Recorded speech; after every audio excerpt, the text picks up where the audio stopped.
Hello friends, welcome to the Exams Made Simple. So this is a weekly revision of your current affairs from October 23rd to 30th. So देख लेते हैं एक एक करके news items जो important थे. First is the emissions gap report of 2022. इसमें हम केवल वही आर्टिकल्स डिस्कस करते हैं जो बहुत ज़्यादा इंपॉर्टेंट है, जिसमें से शॉर्ट क्वेश्चंस आ सकते हैं और उससे रिलेटेड मेंस क्वेश्चन क्या बन सकता है और एमसीक्यू क्या बन सकता है वो आपसे पूछे जाएंगे, तो आप उनके आंसर्स दे सकते हैं. एंड मैं आपको एमसीक्यू के आंसर्स भी बताऊंगी, so you can cross check. Okay, तो सबसे पहला है emissions gap report of 2022. So this is related to your GS3, that is conservation and pollution. और ये न्यूज़ में क्यों था? क्योंकि ये UNEP की रिपोर्ट आई है, emissions gap report 2022, closing window climate crisis calls for rapid transformation of societies. ठीक है, तो ये पूरा जो है ये इस रिपोर्ट का नाम है. और इसमें ये पाया गया है कि इंडिया और जो दूसरे 6 टॉप एमिटर्स हैं, यानी इंडिया टॉप 7 में है कायदे से. ठीक है, तो इन जगहों पे जो है एमिशंस वो पेंडेमिक के बाद में फिर से बढ़ने लगे. पेंडेमिक के टाइम पे कम हो गए थे. तो ये जो रिपोर्ट है ये 13th है इसकी, मतलब एनुअली आती है. और इसमें पूरा ओवरव्यू बताया गया है कि ग्रीन हाउस एमिशंस जो हैं वो 2030 में कहाँ होंगे और कायदे से क्या एमिशंस होने चाहिए ताकि उसका वर्स्ट इम्पैक्ट ना हो क्लाइमेट चेंज पे. ठीक है, तो क्या प्रिडिक्शन है और लेकिन क्या कायदे से होना चाहिए, आइडियली क्या होना चाहिए. तो ये एक अपडेट है ग्लोबल एमिशंस पाथवेज का, और कि जो नेशनल मिटिगेशन प्लेजेस ली थी सारी कंट्रीज़ ने और जो पेरिस अग्रीमेंट गोल्स थे, तो उन पे ये कहाँ पे पहुँचे हैं और उनकी वजह से अभी एमिशन गैप कितना बढ़ गया है. तो अभी 2022 UNCCC की COP27 होने वाली है इन इजिप्शियन सिटी ऑफ शर्म एल शेख. और यहाँ पे इसलिए UNEP यानी यूनाइटेड नेशंस एनवायरनमेंट प्रोग्राम ने ये रिपोर्ट निकाली है और इसमें बताया है कि जो पेरिस क्लाइमेट अग्रीमेंट में गोल्स अडॉप्ट किए थे कंट्रीज़ ने 2015 में, उसमें ये गोल से काफ़ी पीछे हैं. और कोई भी अभी ऐसा पाथवे नहीं है इनके पास में जिससे ग्लोबल वार्मिंग को 1.5 डिग्री तक लिमिट किया जा सके above the pre industrial levels. Okay, और अगर पेरिस अग्रीमेंट की बात करें तो उसने कहा था कि जो प्री इंडस्ट्रियल लेवल्स थी उससे 2 डिग्री सेल्सियस अबव तक का अगर टेम्परेचर रहता है तो वो ग्लोबल वार्मिंग लिमिट है, जो कि अगर ब्रीच हो गई तो इससे एक्सट्रीम वेदर इवेंट्स जैसे extreme heat waves, droughts, water stress और दूसरी ऐसी कंडीशंस होंगी जो कि लाइफ्स पे इम्पैक्ट डालेगी. तो अब UNEP ने कहा है कि अगर कोई अनप्रेसिडेंटेड, यानी जो मतलब एकदम आज तक नहीं देखा गया इतना आप एक्सट्रीम अगर कोई एक्शन लोगे तभी आप ग्लोबल वार्मिंग को रोक सकते हो, वरना इस मार्क से हम आगे ही निकल जाएंगे. तो जो टॉप 7 एमिटर्स हैं जिसमें अब आप याद रख लो कौन कौन है: China, EU27, India, Indonesia, Brazil, Russian federation and USA. ये 7 एमिटर्स और साथ में जो इंटरनेशनल ट्रांसपोर्ट है, it accounted for 55% of global green house gas emission. ठीक है, तो ये जो 7 एमिटर्स और इंटरनेशनल ट्रांसपोर्ट है 55% ग्लोबल GHG एमिशंस के लिए जिम्मेदार था इन 2020.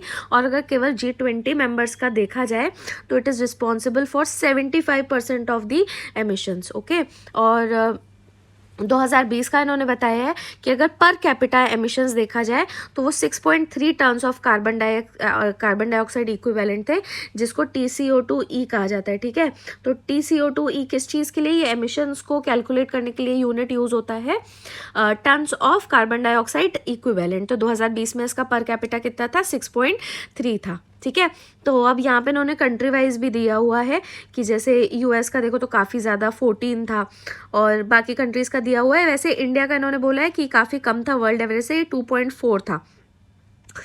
और लेकिन अब क्या हुआ, ये 2020 की बात कर रहे थे, अब ये कह रहे हैं कि ज़्यादातर जो मेजर एमिटर्स हैं जिसमें इंडिया भी इंक्लूडेड है, तो 2021 में फिर से ये जो एमिशंस है अब बढ़ने लगे हैं. और UNEP ने कहा है कि G20 कंट्रीज़ जो हैं उन्होंने बस अभी शुरुआत की है अपने नए टारगेट्स को तक पहुँचने के लिए, और इसलिए जो उन्होंने प्रोमिस किए हैं 2030 तक कंप्लीट करने के लिए वो शायद नहीं कर पाएंगे. और जो अभी इनकी पॉलिसीज़ अगर चल रही हैं ये ऐसी चलती रहे तो जहाँ हम मतलब 1.5 हमको करना था और 2 का वो है, मतलब एकदम एक्सट्रीम मार्केट है जिसके बाद में एक्सट्रीम इवेंट्स होंगे, तो उसकी जगह पे सीधे 2.8 डिग्री सेल्सियस का टेम्परेचर राइज होगा बाय 2100. और अगर आप अभी वाली प्लेजेस इम्प्लीमेंट भी करते हो तो अभी आप केवल इसको 2.4 से 2.6 डिग्री सेल्सियस तक ही इसको आप संभाल पाओगे. और इन्होंने बोला है कि अगर आप पेरिस अग्रीमेंट के गोल्स अचीव करना चाहते हो 2030 तक, तो आपको 45% अपने एमिशंस को कम करना पड़ेगा। और ये अभी ऑलरेडी काफ़ी डेंजरस लेवल पे हैं। तो इन्होंने ये भी बताया कि कौन से स्पेसिफिक 6 सेक्टर्स हैं जहाँ पे एमिशन कम करने की ज़रूरत है। So it is electricity supply, industry, transport और building sectors, food and financial systems. Okay और यहाँ पे इन्होंने बताया कि खर्चा भी कितना आएगा। तो इन्होंने बोला कि अगर लो कार्बन इकोनॉमी चाहिए तो 4 to 6 ट्रिलियन US डॉलर्स का इन्वेस्टमेंट हर साल करने की ज़रूरत है। ओके नेक्स्ट न्यूज़ आइटम जो था वो एक्चुअली में गिलजिट बाल्टिस्तान से रिलेटेड है। तो अभी राजनाथ सिंह ने ये कहा था, जो डिफेंस मिनिस्टर है, उन्होंने कहा था कि हम वहाँ तक जाएंगे, है ना। और ये GS1 और GS2 आपके दोनों से रिलेटेड टॉपिक है। और इनका कहना अब वही था कि मतलब अभी हम नॉर्थ बस चलना शुरू किए हैं, और जो हमारा से पहले रेजोल्यूशन भी पास हुआ था 1994 में, वो यूनानिमसली पास किया गया था इंडिया की पार्लियामेंट में ऑन February 22, 1994 की गिलजिट बाल्टिस्तान वाले एरियाज तक पहुंचना है। ओके तो क्या की टेक अवेज है इस एरिया के बारे में थोड़ा देख लेते हैं। गिलजिट बाल्टिस्तान या GB जो एरिया है, ये नॉर्दर्न मोस्ट टेरिटरी है जिसको अभी पाकिस्तान एडमिनिस्टर करता है। और ये जो एरिया है, ये कंट्री का अकेला ऐसा टेरिटोरियल फ्रंटियर है, और इसलिए एक लैंड रूट भी है विथ चाइना, जहाँ पे फिर ये आगे जाके जिंजियांग रीजन से मिलता है। ठीक है, और ये जो गिलजिट बाल्टिस्तान का रीजन है, इसके वेस्ट में अफगानिस्तान है, साउथ में इसके POK यानी पाकिस्तान ऑक्यूपाइड कश्मीर है, और ईस्ट में इसके जम्मू कश्मीर है। ठीक है, तो ये जैसे ये हमारा इस तरीके का मैप है ना, तो यहाँ पे इसका गिलजिट बाल्टिस्तान वाला रीजन है। Then there is POK to the south, इस तरफ से इसके अफगानिस्तान है, और इसके ईस्ट में आपको बताया कि यहाँ पे जम्मू कश्मीर है। ओके सो अब इंडिया की अगर जहाँ तक बात है, तो हम इसको अपनी इंडियन टेरिटरी ही मानते हैं। और ये जो हमारा पहले प्रिंसली स्टेट थी जम्मू कश्मीर, उसी का हिस्सा था जिसने इंडिया में एक्सीड कर लिया था आफ्टर इंडिपेंडेंस, और हम यही मानते हैं कि यहाँ पे पाकिस्तान का इलीगल ऑक्यूपेशन है। ओके तो अब इस रीजन की हिस्ट्री क्या है, तो ये हालांकि प्रिंसली स्टेट का पार्ट था, लेकिन इस पे रूल डायरेक्टली ब्रिटिश करते थे। और इसको 1935 में जो हरी सिंह थे, वहाँ के हिंदू रूलर थे, और this was a Muslim majority state, तो उनसे इसको लीज पे लिया गया था 1935 में। फिर जब अक्टूबर 22, 1947 में क्या हुआ था कि हरी सिंह अभी सोच ही रहे थे कि इंडिया को एक्सीड करें कि नहीं करें, तो उस टाइम पे क्या हुआ कि पश्तून जो वहाँ के ट्राइबल मिलिशिया मैन थे वो, और साथ में पाकिस्तानी फोर्सेस, ये मिलके कश्मीर वैली में घुस आए और श्रीनगर की तरफ आने लगे। और इनका ये पूरा एक प्लान था, ऑपरेशन गुलमर्ग करके पूरा कश्मीर को मतलब लेने का एक तरीके से। और इस टाइम पे जो लश्कर यानी कि रिलीजियस वॉरियर्स माने जाते हैं, तो वो वहाँ पे बहुत ज़्यादा प्लंडरिंग और लूटिंग करने लगे बारामुल्ला में। तो ये सब चीज़ें देख के हरी सिंह ने तुरंत इंस्ट्रूमेंट ऑफ एक्सेशन साइन कर लिया था ऑन 26 अक्टूबर 1947। और जैसे ही इन्होंने ये साइन किया, तो इंडियन आर्मी कश्मीर वैली में आ गई और उन्होंने ऑपरेशन शुरू किया, और ये जो इन्वेडर्स घुस आए थे इनको धक्के देके बाहर निकाल दिया। ठीक है, लेकिन अब गिलजिट में क्या हो रहा था इस टाइम पे, फिर क्या हुआ कि एकदम से रिबेलियन स्टार्ट हो गया था अगेंस्ट हरी सिंह। अब उसने इंस्ट्रूमेंट ऑफ एक्सेशन साइन कर दिया, और पहले बता दिया ये मुस्लिम मेजॉरिटी था। तो उस टाइम पे 1 नवंबर को एक लोकल पॉलिटिकल आउटफिट थी जिसका नाम था रेवोल्यूशनरी काउंसिल ऑफ गिलजिट बाल्टिस्तान। तो इन्होंने प्रोक्लेम कर दिया कि हमारा जो स्टेट है वो इंडिपेंडेंट है, गिलजिट बाल्टिस्तान।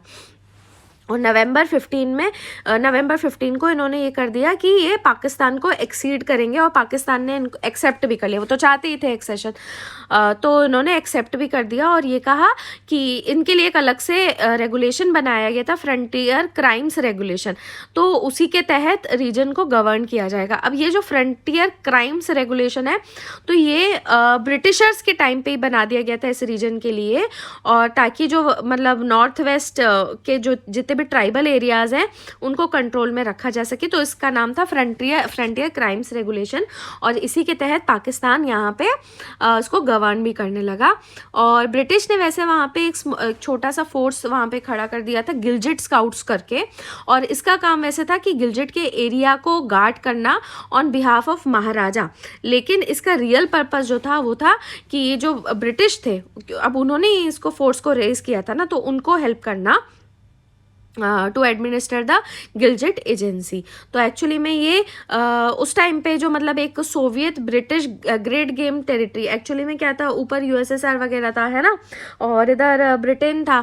तो वही बात थी कि उस टाइम सेकेंड वर्ल्ड वॉर वगैरह वाली बात थी, तो उस टाइम पे इन्होंने इस तरीके से टेरिटरीज को अपने प्रोटेक्ट करके रखा था। तो ये गिलजिट वाले एरिया से ये अपने आप को एक तरीके से महफूज रख रहे थे, अपने आप को बचा के रख रहे थे। ओके, तो नाम इन्होंने बोला कि महाराजा के बिहाफ पे, लेकिन बेसिकली ये इनकी हेल्प कर रहे थे। अब क्या हुआ कि अगस्त 1947 में ब्रिटिश ने वापस कर दिया गिलजिट, ठीक है भाई हमारा हो गया, हम जा रहे हैं, अब इसको रखो, हरी सिंह को दे दिया। फिर महाराजा जो थे उन्होंने अपने रिप्रेजेंटेटिव ब्रिगेडियर घनसर सिंह को वहाँ पे एज अ गवर्नर भेजा। लेकिन अब ये जो गिलजिट स्काउट्स थे, तो इसको अभी भी ब्रिटिश मेजर ही लीड कर रहे थे, विलियम अलेक्जेंडर ब्राउन। तो इन्होंने फिर दे रोज इन रिबेलियन। ओके, और फिर नवंबर 1 में वही आपको बताया कि क्या हुआ कि इन्होंने एक्सेशन किया, है ना। तो जो ये गवर्नर गए थे वहाँ पे उस एरिया में, तो मेजर ब्राउन ने उनको अपनी कस्टडी में ले लिया और वहाँ पे उस हेडक्वार्टर पे पाकिस्तानी फ्लैग को रेस कर दिया। And Gilgit scouts then move to take over Baltistan. तो फिर गिलजिट स्काउट्स ने बाल्टिस्तान को भी हथिया लिया, और वो उस टाइम पे लद्दाख का पार्ट था, और साथ में स्कार्दू, कारगिल, द्रास, इन सबको उन्होंने ऑक्यूपाई कर लिया। लेकिन फिर अगस्त 1948 में इंडियन फोर्सेस ने कारगिल और द्रास को तो वापस ले लिया, और फिर 1949 के जनवरी में 1 जनवरी को सीज फायर हुआ था, और उस टाइम पे फिर एक प्रोविजनल गवर्नमेंट आई थी और आज़ाद जम्मू एंड कश्मीर की। तो जो कि मतलब वही वाले पार्ट्स थे, एक्चुअली वो वही थे तो इंडिया के ही पार्ट, लेकिन इनको पाकिस्तानी ट्रूप्स वगैरह ने उसको ऑक्यूपाई कर लिया था, और इन्होंने भी अपना एडमिनिस्ट्रेशन जो है गिलजिट बाल्टिस्तान का वो पाकिस्तान को दे दिया था। अब इसका करंट स्टेटस क्या है, तो गिलजिट बाल्टिस्तान से जैसे हम भी कश्मीर को कनेक्ट करते हैं, तो पाकिस्तान भी उसी से उसको कनेक्ट करता है। लेकिन जो पाकिस्तान ऑक्यूपाइड कश्मीर है उससे यहाँ का एडमिनिस्ट्रेटिव अरेंजमेंट अलग है। ओके, और पीओके का जैसे खुद का कॉन्स्टिट्यूशन है जिसमें उसके पावर्स और लिमिट्स हैं एज कम्पेयर टू पाकिस्तान। लेकिन गिलजिट बाल्टिस्तान में ज़्यादातर एग्जीक्यूटिव फिएट रहा है, और इसको 2009 तक तो नॉर्दर्न एरियाज़ कहा जाता था। और उसके बाद में एक ऑर्डर आया था गिलजिट बाल्टिस्तान ऑर्डर, जिससे फिर यहाँ पे लेजिस्लेटिव काउंसिल की जगह लेजिस्लेटिव असेंबली आ गई थी। तो लेजिस्लेटिव काउंसिल जो था उसका बस वो एक इलेक्टेड बॉडी थी, लेकिन मतलब वो केवल एक एडवाइजरी रोल प्ले करती थी to the minister for Kashmir affairs and northern areas, ठीक है। और लेकिन अब लेजिस्लेटिव असेंबली आ गई वहाँ पे 2009 में, और उसमें 24 डायरेक्टली इलेक्टेड और नॉन नॉमिनेटेड मेंबर्स थे। फिर अब रीसेंट डेवलपमेंट क्या हुआ कि 2018 में जो वहाँ की गवर्नमेंट है उसने एक ऑर्डर पास किया था, और जो थोड़े बहुत पावर्स थे उनको भी सेंट्रलाइज कर लिया था, और ताकि इस एरिया के ऊपर ज़्यादा अच्छा कंट्रोल कर सकें।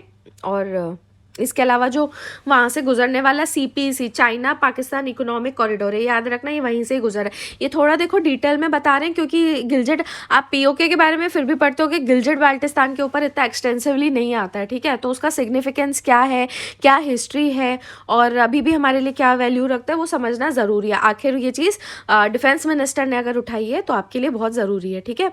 तो फिर यही था कि 2018 में इन्होंने सेंट्रलाइज किया, और फिर इस ऑर्डर को चैलेंज किया गया था, तो वहाँ की सुप्रीम कोर्ट ने इसको रिपील किया।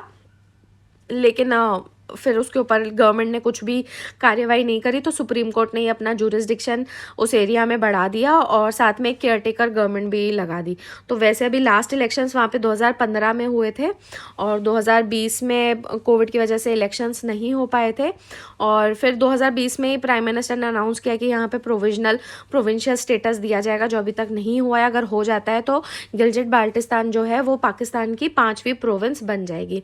तो अब इंडिया इन चीज़ों को कैसे देखता है, तो इंडिया की पोजीशन काफ़ी क्लियर और कंसिस्टेंट है। इनका मानना यही है कि भाई ये इंडिया का ही हिस्सा है, और इसको आप पाकिस्तान का कोई प्रोविंस नहीं बना सकते हो। और इंडिया ने कई बार पहले भी कहा है कि हम इसका कंट्रोल ले लेंगे। और 2020 में गवर्नमेंट ने पार्लियामेंट में ये भी कहा था कि हमारी पोजीशन जो है इसके ऊपर काफ़ी कंसिस्टेंट ही है, और जो कि सेम है, जो कि रेजोल्यूशन अभी आपको बताया 22 फरवरी 1994 में लिया गया था। यूनैनिमसली ये रेजोल्यूशन पार्लियामेंट में लिया गया था कि जो यूनियन टेरिटरीज है जम्मू कश्मीर और लद्दाख वाला एरिया, वो थी और अभी भी हैं और हमेशा रहेंगी, इंडिया का ही पार्ट रहेंगी। और इसलिए गवर्नमेंट जो है वो वहाँ की सारी डेवलपमेंट्स देखता है और उन एरियाज़ की भी जो कि अभी इलीगल या फोर्सेबल ऑक्यूपेशन में ऑफ पाकिस्तान। अब बात आती है कि वहाँ के लोग क्या चाहते हैं। तो वहाँ के लोग काफ़ी टाइम से चाहते हैं कि उसको पाकिस्तान का हिस्सा बना दिया जाए ताकि उनको भी पाकिस्तानियों जैसे कॉन्स्टिट्यूशनल राइट्स मिले। और ये लोग जो हैं ये इंडिया से काफ़ी मतलब फिज़िकली और कल्चरली अलग हो चुके हैं और इंडिया से कोई इनका कनेक्ट नहीं रह गया है।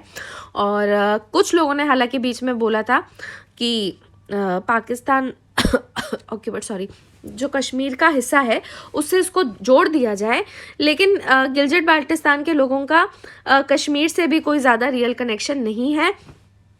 इनफैक्ट वहाँ पे नॉन कश्मीरी एथनिसिटीज़ ही हैं और वो जो लैंग्वेजेस बोलते हैं वो उनमें से कोई लैंग्वेज कश्मीरी भी नहीं है। तो वहाँ पे करीब 1.5 मिलियन जो रेसिडेंट्स हैं वो शियाज़ हैं और उनमें कई लोगों में एंगर भी है अगेंस्ट पाकिस्तान, क्योंकि वहाँ पे एक्सट्रीमिस्ट ये इनका मानना है कि आप सेक्टेरियन मिलिटेंट ग्रुप्स को वहाँ पे आप भेजते हो ताकि शियास के ऊपर टारगेट किया जा सके और इनके जो नेचुरल रिसोर्सेज हैं उनको यूज़ किया जा सके। पर इनका ज़्यादातर मानना यही है कि ये सारी सिचुएशन इम्प्रूव हो जाएगी अगर हमको पाकिस्तान का हिस्सा बना लिया जाता है।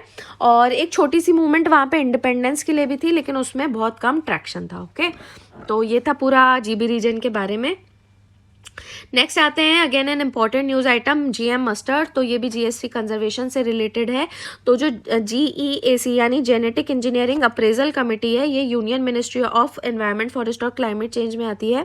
तो उन्होंने रेकमेंड किया है कि जो अभी ट्रांसजेनिक हाइब्रिड मस्टर्ड बनाया गया है DMH11 उसका एनवायरमेंटल रिलीज़ किया जाए सीड प्रोडक्शन के लिए और साथ में फील्ड डेमोन्स्ट्रेशन स्टडीज़ की जाए कि इसका जो हाइब्रिड क्रॉप है इसका कुछ असर हनी बीज या पोलिनेटिंग इंसेक्ट्स पे तो नहीं हो रहा है। अब ये सब बातें कहाँ से आई हैं और क्या चीज़ है थोड़ा देख लेते हैं। तो हाइब्रिड मस्टर्ड क्या है? हाइब्रिडाइजेशन क्या होता है? दो जो जेनेटिकली डिसिमिलर प्लांट वेराइटीज़ होती हैं उनको क्रॉस किया जाता है, जो कि मतलब एक ही स्पीशीज़ के हो सकती हैं अलग अलग जेनेटिक वेराइटीज़, ठीक है। तो उससे हाइब्रिडाइजेशन होता है। तो जो पहली जनरेशन ऑफ स्प्रिंग होती है ऐसे क्रॉसेस से उसमें ज़्यादा अच्छी यील्ड होती है as compare to the parent. तो अब मस्टर्ड के साथ में दिक्कत ये थी कि हाइब्रिडाइजेशन हो तो सकता है पर ये इतना आसान नहीं है क्योंकि फ्लावर्स में दोनों पार्ट्स होते हैं। इसमें फीमेल यानी पिस्टल और मेल का स्टेमन जो होता है ये रिप्रोडक्टिव ऑर्गन्स ये फीमेल फ्लावर्स में दोनों होते हैं। तो इसकी वजह से ये जो प्लांट्स होते हैं ये सेल्फ पॉलिनेटिंग होते हैं। तो जो एक प्लांट के एग्स हैं उसको दूसरे पोलन ग्रेन से तो आप फर्टिलाइज नहीं कर सकते हो, तो इसकी वजह से हाइब्रिड आप बनाना मुश्किल हो जाता है। जबकि बाकी क्रॉप जैसे कॉटन, मेज और टोमेटो हो गए तो उसमें सिंपली आप उसका इमैस्कुलेशन करके या फिर एंथस को हटा के आप इजीली उसका क्रॉस कर सकते हैं। ओके, तो अब मस्टर्ड में ये हाइब्रिडाइजेशन कैसे किया गया? तो इसको किया गया जीएम जेनेटिक मॉडिफिकेशन के थ्रू किया गया है। तो जो DU में centre for genetic manipulation of crop plants है उन्होंने इसको किया है और इसमें 2 एलियन जीन्स लिए गए थे, 2 अलग जीन्स थे, मस्टर्ड के ही थे। एक सॉइल बैक्टीरियम से आइसोलेट किया गया था इसको, बेसिलस अमाइलोलिक फेसियंस, ठीक है। तो आप इसकी स्पेलिंग यहाँ से नोट कर सकते हैं। तो 2 जीन्स कौन से थे? पहला जीन था बार्नेज। तो ये बेसिकली एक प्रोटीन का कोड है। ये क्या करता है कि पोलन प्रोडक्शन को इम्पेयर कर देता है, ठीक है, ताकि पोलन प्रोडक्शन ना हो पाए। और इस तरीके से ये मेल स्टेराइल प्लांट बना देता है उसको, ठीक है, यानी जो उसकी मेल प्रॉपर्टी है उसको एक तरीके से ख़त्म कर देता है, मेल स्टेराइल बना देता है पोलन प्रोडक्शन को इम्पेयर करके। ओके, इसके बाद में ये जो जीन होता है, ये जो मतलब आपका प्लांट है इसमें जिसमें बार्नेस को इंट्रोड्यूस किया गया, इसको फिर क्रॉस किया जाता है with a fertile parental line, ठीक है। तो फिर एक फर्टाइल, अब ये तो स्टेराइल हो गया है ना, इसको एक फर्टाइल के साथ में क्रॉस किया जाता है जिसमें सेकंड बास्टर जीन आता है फिर। और ये क्या करता है, ये बार्नेस जीन के एक्शन को ब्लॉक कर देता है। तो इससे क्या होता है, देखो आप है ना बहुत ज़्यादा अगर ये चीज़ टर्म्स वगैरह नहीं भी समझ पाओ ना, आपको बस ये समझना है कि 2 जीन्स हैं जिनको इसमें क्रॉस किया गया है, one is barnase and one is barstar. और इससे जो प्रोजेनी निकलेगी, F1 प्रोजेनी निकलेगी, वो बहुत ज़्यादा हाई यील्डिंग होती है और इससे सीड्स जो हैं वो प्रोड्यूस किए जा सकते हैं because of the barstar gene in the second fertile line. तो यही आपको बताया कि जो सेकंड बास्टार्ड जीन है उसकी वजह से ये प्रोड्यूस हो पाता है। तो इस टेक्नोलॉजी का नाम ही है बार्नेस बास्टार्ड, आपको मेन यही याद रखना है। ओके, और इसमें अभी इस बार क्या किया गया है, जो इंडियन मस्टर्ड वेराइटी थी वरुण, ये बार्नेस लाइन की थी, इसको क्रॉस किया गया था with an East European early Heera 2 mutant. इसमें ये बास्टार्ड जीन था और इसमें देखा गया है कि 28% जो ईल्ड थी वो बढ़ गई है। तो अब जीईएसी के रिकमेंडेशंस क्या है? जीईएसी पहली बात क्या है, ये वो बॉडी है जो कि रिस्पॉन्सिबल है ऐसे प्रपोजल्स को अप्रेजल देने के लिए जहाँ पे जीएम ऑर्गेनिजम्स या प्रोडक्ट्स को रिलीज़ करना होता है और उनको नॉर्मली हजार्डस माना जाता है। तो अब इन्होंने इसके जीएम मस्टर्ड के लिए ग्रीन सिग्नल दे दिया है कि आप कमर्शियल कल्टीवेशन कर सकते हैं फार्मर्स, और सीड मटेरियल को प्रोड्यूस किया जाएगा, पहला स्टेप यही रहेगा।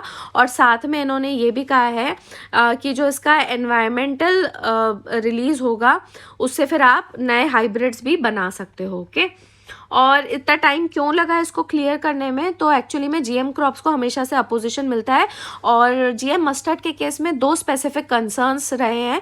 पहला तो ये है कि इसमें एक और जीन है, वो है बार जीन।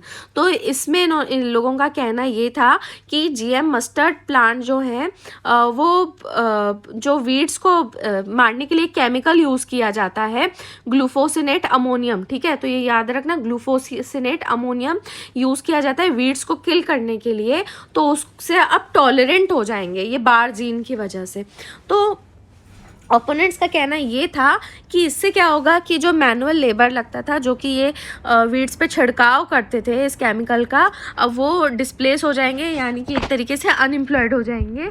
और लेकिन अब DMH11 जो डेवलपर्स हैं उनका कहना है कि भाई बार जीन जो है ये कोई ऐसे जीन वो नहीं है चेंज लाने के लिए, ये बस एक मार्कर जीन है। इसका काम जो है वो ये है बताना कि कौन से प्लांट्स जो हैं उनको जेनेटिकली मॉडिफाई किया गया है। ठीक है, तो आप अगर अलग करना चाहो किसी जगह पे कौन सा जीएम है कौन सा नहीं है, तो उसको आइडेंटिफाई करने के लिए बार जीन का यूज़ होता है। और ऐसा नहीं है कि जो नॉन जीएम है तो उनके ऊपर मतलब आप हर्बिसाइड का छिड़काव करोगे तो वो मतलब विथस्टैंड नहीं कर पाएंगे, तो उनके लिए तो इनफैक्ट ज़रूरी ही है। और दूसरा कंसर्न ये था कि जो ये जीएम मस्टर्ड है इससे हनी बीज की पॉपुलेशन को असर पड़ेगा, और क्योंकि मस्टर्ड फ्लावर्स जो होते हैं वो सोर्स ऑफ नेक्टर होते हैं हनी बीज के लिए और दूसरे पॉलिनेटर इंसेक्ट्स के लिए। तो इसके ऊपर जीएसी ने एक रिपोर्ट बताई है जिसमें ये चीज़ थी कि साइंटिफिक एविडेंसेस मिले हैं कि बार्नेस और बास्टार सिस्टम जो है इसका कोई भी इम्पैक्ट पड़ता है हनी बी या पॉलिनेटर पे, उसके बावजूद जीएसी ने ये चीज़ रेकमेंड करी है कि जो एप्लीकेंट है जिन्होंने ये डेवलप किया है तो उनको और अभी फील्ड स्टडीज़ करनी चाहिए कि इसके ऊपर कोई असर तो नहीं पड़ रहा है। ठीक है, तो क्या आप इंडियन फार्मर्स प्लांट करेंगे जीएम मस्टर्ड को? तो इस साल तो नहीं कर सकते क्योंकि अभी सीड नहीं है, मटेरियल नहीं है और प्लांटिंग सीजन भी ख़त्म ही हो रहा है। और इसके अलावा आप सेंट्रल गवर्नमेंट के ऊपर भी डिपेंड करता है कि वो जीएसी की रिकमेंडेशंस को मानते हैं या नहीं। मानने का मेन मोटिव क्या हो सकता है? वो हो सकता है कि इंडिया का जो एडिबल ऑयल इम्पोर्ट बिल है वो बहुत ज़्यादा है, तो हम केवल 8.5 से 9 मिलियन टन केवल प्रोड्यूस करते हैं एडिबल ऑयल हर साल, जबकि हमको 14 से 14.5 मिलियन टन का इम्पोर्ट करना पड़ता है, और जिसकी वजह से हमारा काफ़ी ज़्यादा फॉरेन एक्सचेंज में लॉस भी होता है, that is around $19 billion. Okay, तो इसलिए यहीं पे प्रोड्यूस करो। Next news is about the 2022 report of the Lancet countdown on health and climate change. ठीक है, फॉसिल फ्यूल्स की वजह से हेल्थ पे क्या असर पड़ रहा है, तो वही COP27 से रिलेटेड है, और कि फॉसिल फ्यूल्स पे हमारा कंटिन्यूसली डिपेंडेंस है और उसकी वजह से कितना ज़्यादा हेल्थ इम्पैक्ट पड़ रहा है। और उसके कुछ चीज़ों को इन्होंने पेंडेमिक, वॉर और लिविंग क्राइसिस का कॉस्ट बढ़ना, क्लाइमेट चेंज, इन सब से भी जोड़ा है। ठीक है, तो अभी एक फैक्ट शीट आई है जिसमें इंडिया के ऊपर क्या क्या इम्पैक्ट पड़ रहा है, और इसमें मतलब ये बताया कि क्लाइमेट चेंज जो है वो फूड सिक्योरिटी के हर पिलर को अफेक्ट कर रहा है। कैसे कर रहा है? तो यहाँ पे है ना, बेसिकली इन्होंने कुछ फैक्ट्स बताए हैं। ओके, तो आपको फर्स्ट फैक्ट्स ये चीज़ के नोट करने हैं। तो जैसे बताया कि जो ग्रोथ सीज़न होता है उसका ड्यूरेशन कम हो रहा है, जैसे मेज़, राइस और विंटर व्हीट का अब कम हो गया है। दूसरा इन्होंने बताया है कि हीट वेव्स के जो परसेंटेज हैं वो बढ़ गए हैं। तो जो इन्फेंट्स हैं अंडर 1 ईयर ओल्ड, उन्होंने ज़्यादा हीट वेव जो है पर ईयर में झेले हैं। तो यहाँ पे है ना नंबर भी दिया हुआ है 2012 से 21 में जैसे 72 मिलियन मोर डेज हो गए हैं। Okay, next is heat related deaths भी बढ़ी हैं इंडिया में। तो आप है ना मेजर फैक्टर्स क्या चेंज हुआ आप ये भी कर सकते हो, because you can't remember so much. Okay, तो आप क्या क्या चेंजेस हुए हैं वो चीज़ याद रख सकते हो। देन पोटेंशियल लेबर आवर्स जो हैं वो काफ़ी ज़्यादा लॉस हुए हैं, तो ऑब्वियसली बात है डेथ वगैरह बढ़ेगी तो लेबर आवर्स का लॉस होगा ड्यू टू हीट एक्सपोजर, और जिसकी वजह से इनकम लॉसेज हुए हैं which were equivalent to 5.4% of national GDP. Okay, और उसके अलावा जो नंबर ऑफ मंथ्स होते हैं for dengue transmission by Aedes aegypti, तो जो मस्किटोस के द्वारा जो डेंगू ट्रांसमिशन के मंथ्स होते हैं वो मंथ्स का नंबर भी बढ़ा है। तो यहाँ पे अब जैसे एक हेल्थ एक्सपर्ट ने कहा है कि अहमदाबाद हीट एक्शन प्लान जो है वहाँ पे मोर्टेलिटी कम हुई है, तो वह हर कहीं मतलब उस वैसा एक्शन प्लान अडेप्ट करना चाहिए। उसी तरीके से ग्लोबल बर्डन ऑफ डिजीज़ेस के जो चेयरपर्सन है इंडिया के, उन्होंने भी कहा है कि रेस्पिरेटरी डिजीज़ेस की वजह से उन्होंने कहा है कि जो डर्टी फ्यूल्स हैं उनकी बर्निंग को बहुत कम कर देना चाहिए, क्योंकि हेल्थ इम्पैक्ट भी उसी से ही कम हो पाएंगे। फाइन, लास्ट आते हैं जी जिनपिंग की कांग्रेस एंड उसका क्या इम्प्लीकेशन है चाइना, वर्ल्ड और इंडिया के लिए। तो अभी सीसीपी का 20th पार्टी कांग्रेस ख़त्म हुई थी और उसमें जनरल सेक्रेटरी जो थे इसके जी जिनपिंग वो बने रहे चाइना की कम्युनिस्ट पार्टी के, और ये उनका तीसरा टर्म है, 5 ईयर टर्म है। और यहाँ पे कांग्रेस ने इनका जो रोल रहा है जी जिनपिंग का वो अंडरलाइन किया, और मतलब वो सेंट्रल कमेटी के कोर भी रहे हैं, एंड प्लस नए आइडियाज़ लाने के लिए of Marxism with in the party.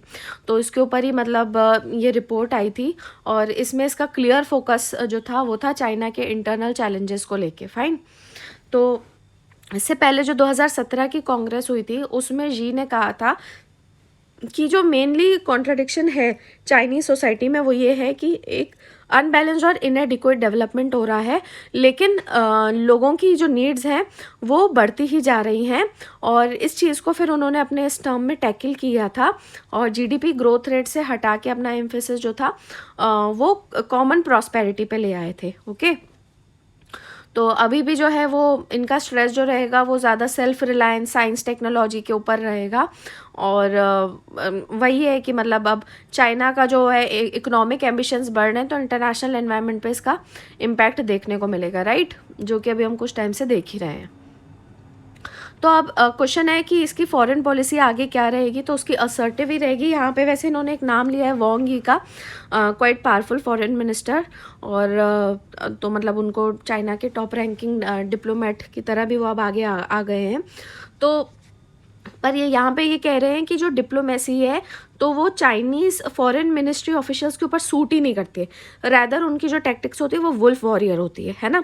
Wolf warrior हम पिछले एक वीडियो में डिस्कस कर चुके हैं, जो प्रीलिम्स बूस्टर का हमारे वीडियो बनते हैं तो उसमें हमने ये टर्म डिस्कस किया है। तो अब उनकी आगे भी अटेम्प्ट यही रहेगा कि चाइना का एक्स्ट्रा टेरिटोरियल जूरिसडिक्शन जो है चाइनीज़ एक्सपेट्रिएट्स के ऊपर, ताइवानीज़ के ऊपर और बाकी डायस्पोरा के ऊपर वो बढ़ाया जाए।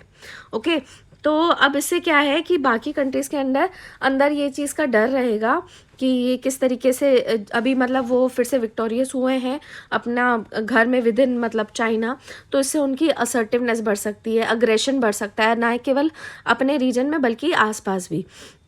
तो अब जैसे यूएस हो गया, जापान हो गया, इंडिया हो गया, ये तो ऑब्वियस ही बात है चाइना को पुश बैक करने की कोशिश करेंगे, लेकिन जो वीकर प्लेयर्स हैं जैसे आसियान कंट्रीज़ या फिर उसके कम से कम कुछ मेंबर्स, तो जो कि मतलब चाइना के नेबर्स हैं जो खासकर, तो हो सकता है कि वो बीजिंग के साथ कोऑपरेट करें ताकि मतलब वो भी ज़्यादा नुकसान में ना रहें। तो अब इंडिया क्या एक्सपेक्ट कर सकता है ऐसी कंडीशन में, तो यहाँ पे इन्होंने कहा है कि बहुत कम चीज़ें चेंज होगी, क्योंकि इंडिया जो है वो चाहता है कि जो सिचुएशन है बॉर्डर की, खासकर ईस्टर्न लद्दाख की चाइना के ट्रांसग्रेशंस की वजह से वो चीज़ रिजॉल्व हो, और उसके अलावा चाइना के जो इकोनॉमिक इंटरेस्ट है उसको टारगेट कर रहा है, और साथ में अपनी पॉलिटिकल और सिक्योरिटी कोऑपरेशन बढ़ा रहा है यूएस के साथ में। और चाइनीज़ पार्टी लेकिन अपने तरफ पे क्या चाह रही है कि जो सीनो इंडियन रिलेशनशिप है वो अलग रहे बॉर्डर सिचुएशन के कंपैरिजन में, और वो यूएस को अपना प्रिंसिपल चैलेंजर और एग्जिस्टेंशियल थ्रेट मानते हैं।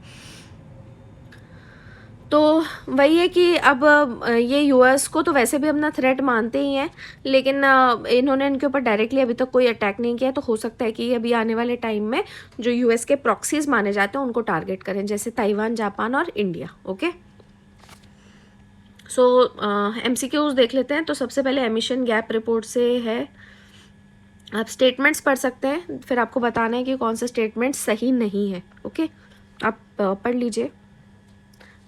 You can pause the video and you can read. So I will show you the statements. तो आपके पास में ऑप्शन है only one, only two, both या नन। आई होप आपने आंसर लिख लिया होगा, मैं आपको आंसर बता देती हूँ। So the answer is D, none. Then second question is कि करेक्ट क्रोनोलॉजिकल ऑर्डर बताना है with respect to relations between India and Pakistan. तो 3 यहाँ पे रिलेशनशिप्स बताई गई हैं, अलग अलग क्या हुआ है इंडिया पाकिस्तान के बीच में। क्रोनोलॉजिकल ऑर्डर आपको बताना है, ऑप्शंस हैं 231, 312, 132 या 321। So the answer is A, that is 231। Third question is with respect to GM crops.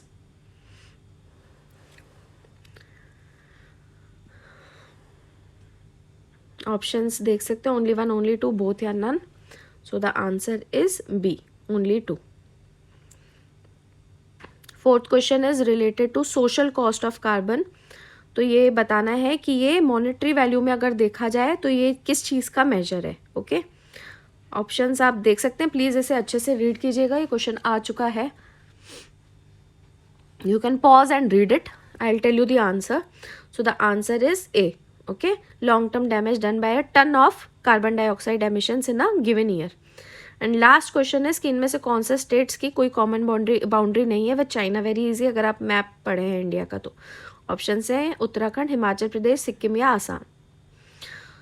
तो इसका आंसर है D. Okay, so that was all from this video. I hope आपको अच्छा लगा। Thanks for watching and have a nice day.